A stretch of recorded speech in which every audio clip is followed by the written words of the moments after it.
QPR fans are saying the Marti party is over. The Paella has gone off and the Estrella has long gone flat, says Tobias Kirk. You just haven't learned that we can't afford the quality of players to deliver the only style of football that you are willing to play. You have failed to employ different tactics as and when needed. And it's clear as day now that Marti probably has just managed his last game at Loftus Road. Welcome back, Jared, Michael, and welcome back to you. And thank you very much for watching. Well, Jared, you called it last week, reading between the lines that Marti might be off. And now, 7 days later, is that a lot clearer for fans to see? Yeah, I think even his pre-match lap of the pitch yesterday, waving at the fans, shaking hands with the fans. I've never seen any manager do that. I think that was kind of a really big clue. And then the news today that his representatives have spoken to a championship club. I think the writing's on the wall. I'm not even sure he'll make it to next Saturday. To be honest with you, I think there might be a very, very early call, depending if a club is willing to pay the apparent quite a large compensation fee. So I think that might be a stumbling block to what he wants. But yeah, it looks like it's over, and it's a really, really sad way to end it yesterday as well. Yeah, I mean, I see, Michael, you're saying you don't like Burnley very much. Did it just show the difference between what you need to get promoted and where you're at? Yeah, I mean, there's a team full of confidence, and then there's a team where all of our heads have gone. Our manager, his mind's elsewhere. Our players are all thinking of their moves in the summer, or their contracts and who they're going to join. So it was a bleak performance yesterday, and I haven't got much hope going into Sunderland next weekend either. Yeah. Well, I mean, the bottom of the form league, Sunderland. So you never know. You never know. Yeah. But yeah, Mick says if there's anything good about today, it's a reality check to everyone at QPR, owners, managers, etc., about the standards you need to reach to get promoted. It must be obvious to everyone that we're miles away from that standard on many levels, and promotion is miles away. Do you agree with that, Jared?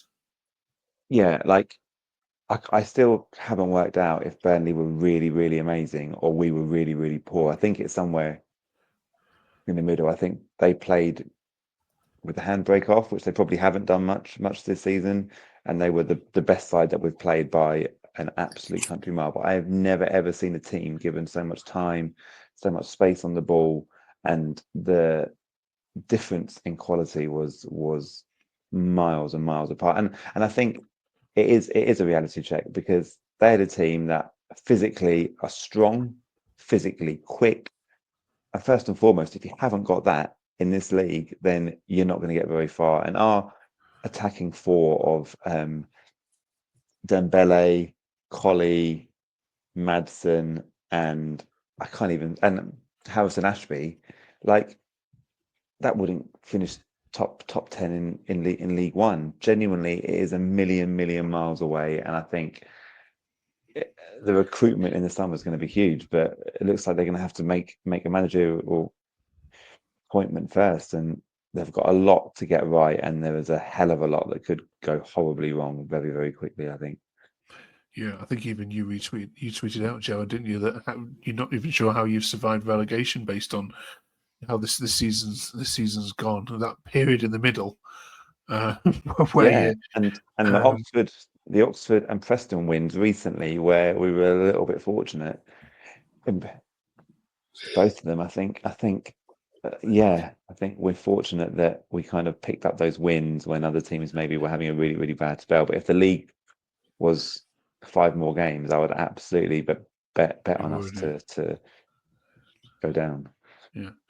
I mean, there's lots of anger, Michael. I could feel from the tweets from that game. Not so much the result, but I mean, how many weeks have we put tweets like this up from fans now saying it's almost like Marty's deliberately picking a side just to wind people up? This one here says Ashby over your own players, Dembele over Chair, Colley over Frey, Ashby on the wing, Fox for Edwards. Guess it was just another day you got it all wrong, isn't it, Marty? Don't worry, it was a nothing game that meant nothing to anyone.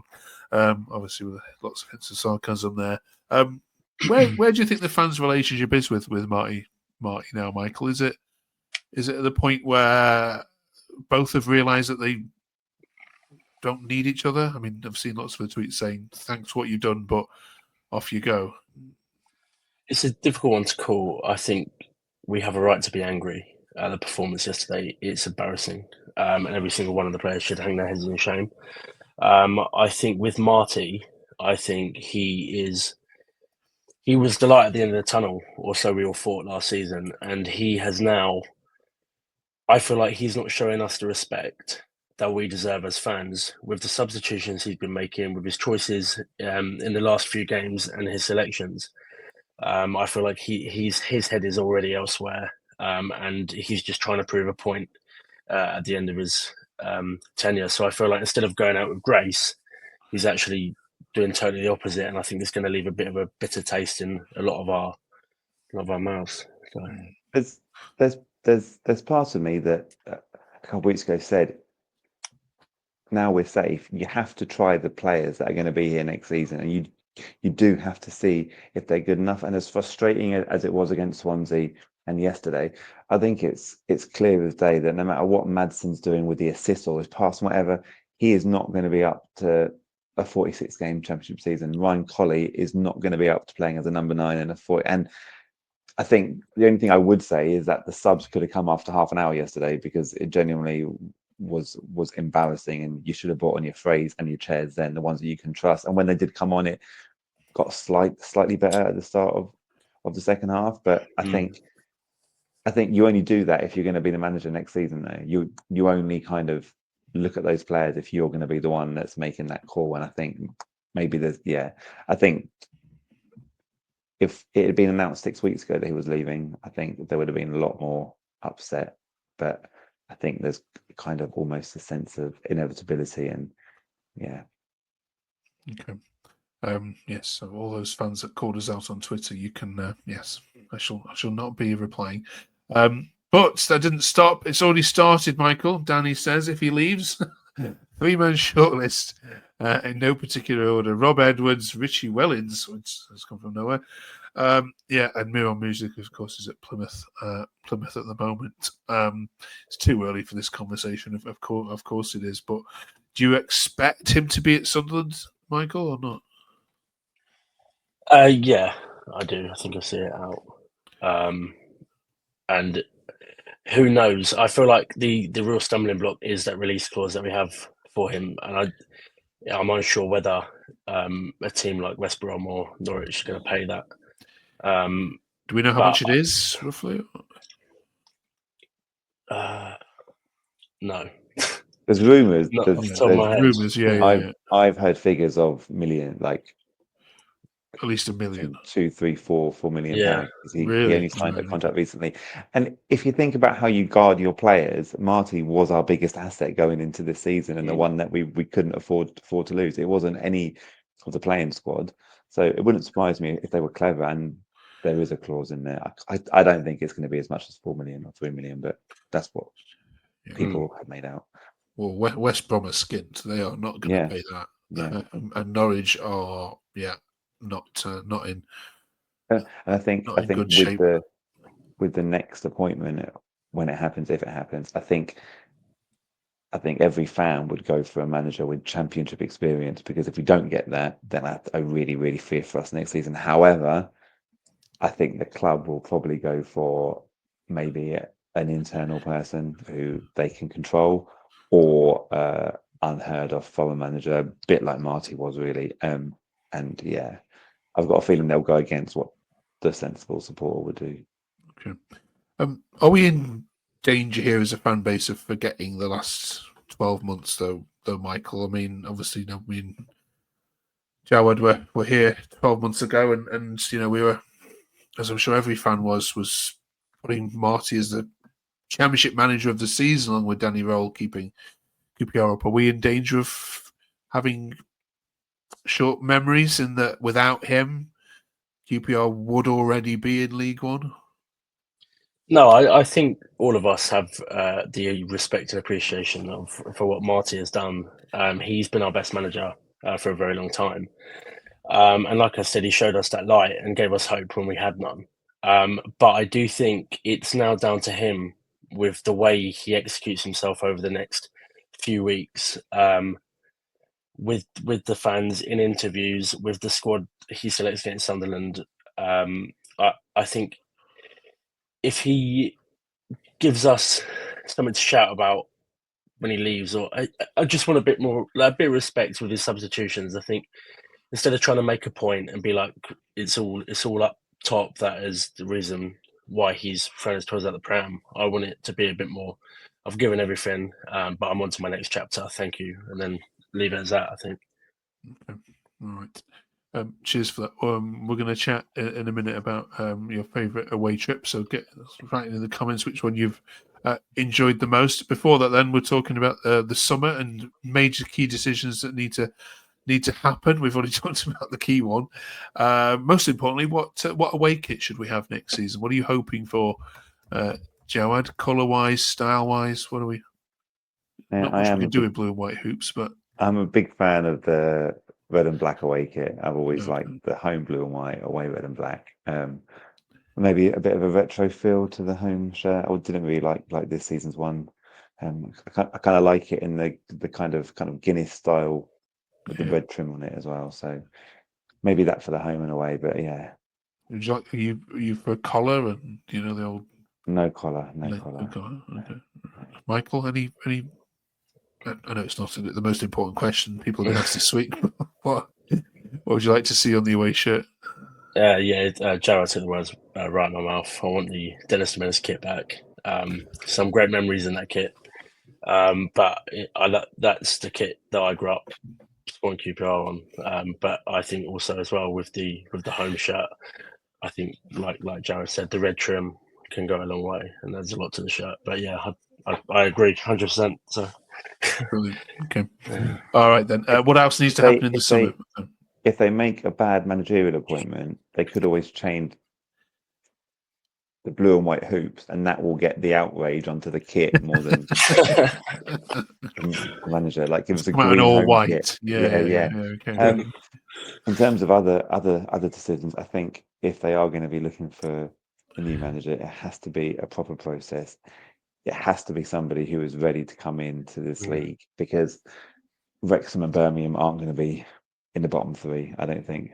I've just read comments from the Birmingham owner that they're going to have the biggest kind of income for a championship club ever, and that even compares to the parachute payments that other clubs get. So you've got two teams coming up that aren't going to be down there. I think Mark Robbins at Stoke, they won't be down there. If Derby stay up, I think Eustace will do a job. So I would say we'll be in serious trouble if they get a bad appointment. So that is going to be the key, and then sorting out players' contracts really early. Don't have it dragging on.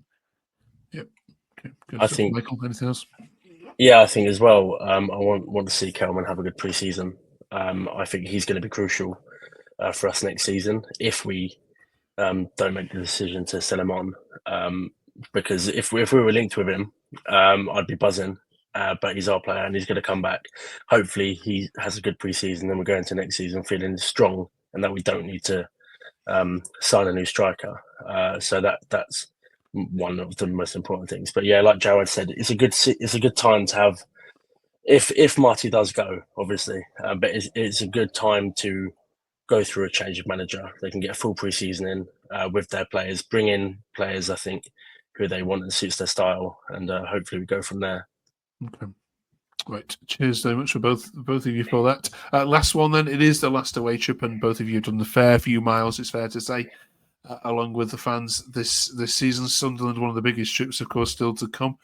Jared, what's been your favourite away game this season? You don't have to have gone to it, but what's been the best performance or best memory? Honestly, I'm struggling to remember the away games that we won. The away form has been pretty poor. The Plymouth one, I wasn't there, but that was quite a sweet victory at an important time. But I've got to say, when that third goal went in at Oxford, and that sense of relief that we were going to be safe and we were up against it, 11 minutes injury time. We didn't look like we were going to score. So I think that game and that moment in particular, where you could just breathe and think, okay, we're trying for one more season. Great. Michael? I think for me, it was probably Cardiff away. When Sella scored those two great goals, I thought we'd have. I thought he was going to hit the ground running, and obviously he got injured. But for me, that was an important game in our season. It changed our run of form, and it sort of kickstarted a good run of form. But yeah, that would probably be up there. But that and the Oxford United one, yeah. Well, okay, great shouts. Let us know what they've missed in the comments.